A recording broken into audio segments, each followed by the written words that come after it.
Welcome to part 2 of another riveting episode from Can Diagnostics. In the first episode, we established that the AdBlue system had been filled with coolant, antifreeze.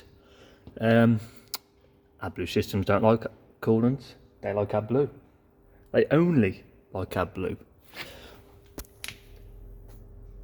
There's a sticker there that says no diesel, no water. It doesn't say no coolant in fairness, but it does say AdBlue only. So since the previous episode, I have changed the quality sensor and the pickup. I have changed the AdBlue filter. It sits in here, it's only a little filter, yay big. I have purged the AdBlue system. Probably should have done that on camera, but it's relatively boring. All I do is take the injector out, put it in a tub, and activate the pump, and just keep pushing AdBlue out the injector. I'm going to do that until it is just pure AdBlue coming out. And as soon as this AdBlue is coming out pure and consistent for a decent quantity of time, then we stick it back in, because we don't want any AdBlue. We don't want any coolant left in the AdBlue system. So I was ready to turn the ignition on and see what's going to happen, see if our codes have gone. But dickhead here left the ignition on all night, so we may have to wait. I'm hoping it hasn't wiped our fault codes. Hopefully I want to see the old fault codes grey and then able to clear them. But I've got a feeling, seeing as how the battery's completely dead, that there's going to be nothing there. But we shall see. Time will tell. So I'm going to explain a little bit of what's going on with it. We've checked the knock sensor, and physically and electronically it looked good. The CAN signals was fine, had pairing grounds. Same with the pickup. But we still changed them, and you're probably wondering, why did we still change them? If we look at this vehicle,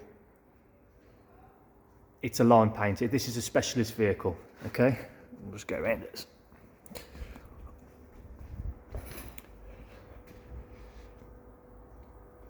So when we've contacted the customer and I've explained to them exactly what's gone on, and I've explained to them that the likelihood is that as soon as I clear out the AdBlue system, purge all the coolant out of it, that the knock sensor will probably start reading a more reliable signal, because it's the unreliability of that signal is the fact that it's not reading the knocks are all over the place, because it's not reading AdBlue, it's reading coolant.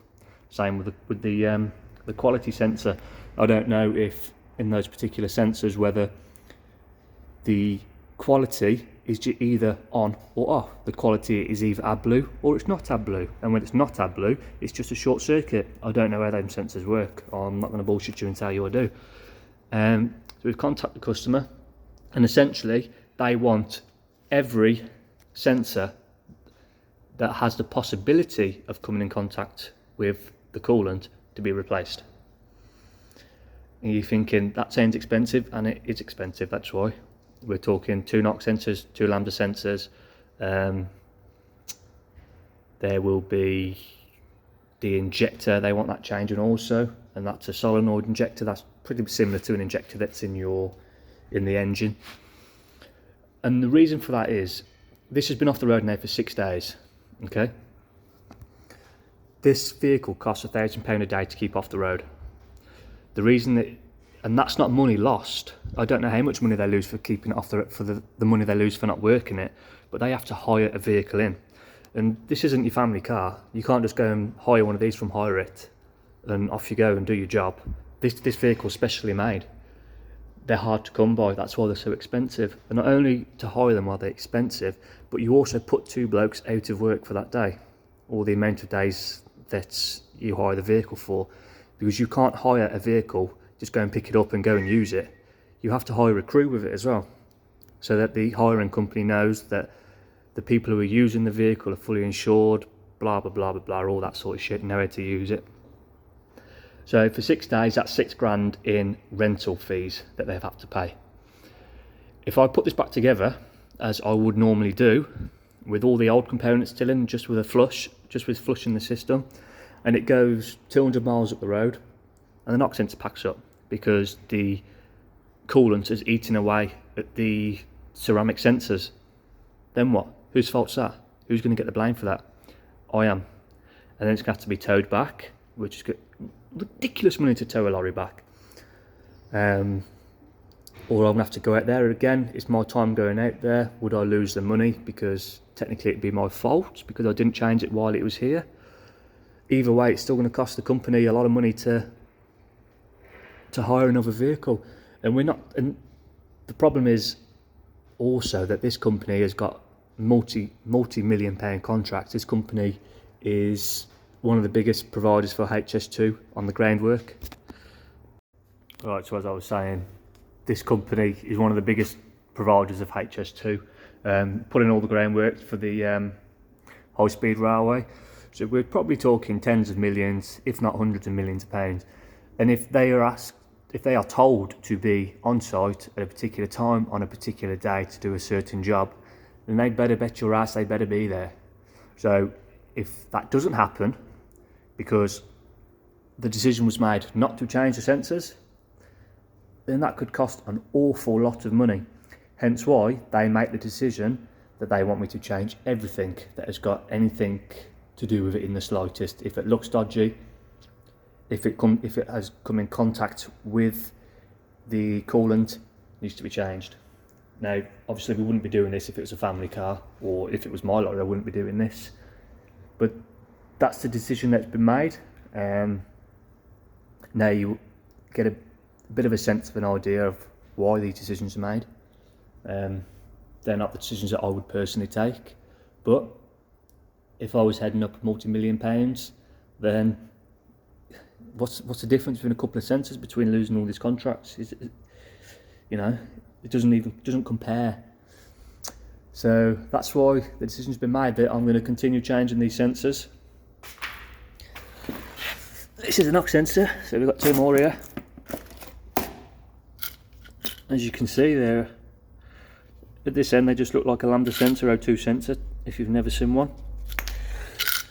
with a plug.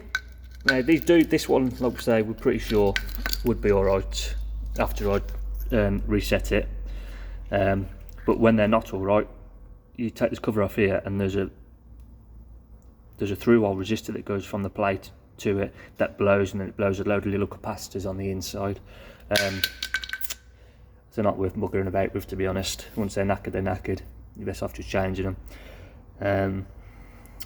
So yeah, I think we'll go up into the cab and see if I've wiped these fault codes by leaving the battery on, the ignition on. Time will tell. Guess what? Dipshit here was right. No codes. So that's the feck of that one for you. The supply voltage is too low. Well, yeah, because the battery's on charge. So probably not the greatest end to the video, but those codes were red. They were active codes, so just disconnecting the battery wouldn't have cleared them, because as soon as you turn the ignition back on, the vehicle does its self checks and would straight away pick up the fact that the components were faulty. But it's not, because they're not faulty, they've been replaced. The coolant has been swapped for the correct fluid. So yeah, it's unusual when you're told to replace so many sensors. But at the end of the day, you can only do what the higher authorities want you to do. This is their vehicle, after all, they're paying the bills. And believe it or not, but we don't actually make any money on the parts. We do. The parts are ordered and booked to the customer, so we don't make any money on the parts. So it's not like we're gaining massively from changing all these parts. Our gain is diagnosing it properly and changing the parts that need changing. And then if the customer requests that we change a load of sensors, well, to be safe, but rather than sorry, to put it in other terms, then that's down to them. That's what they want, that's what they'll get. At the end of the day, they're the customer. Am I a chemist? Do I know what reaction the coolant will have with the chemicals inside the knock sensors? No, I do not. Do I know what damage it could have done to the lambda sensors? No, I do not. So can I bet my business on the fact that they won't play up in a week or two? No, I can't, and I'm not going to. So therefore, the customer wants them all changed, and so they're going to get all changed. Obviously, that's not what people are used to, and that's not what I would do normally, but it is what it is. Let me know if you'd have handled things differently. Would you have bet your business on the fact that these sensors were playing up in the future?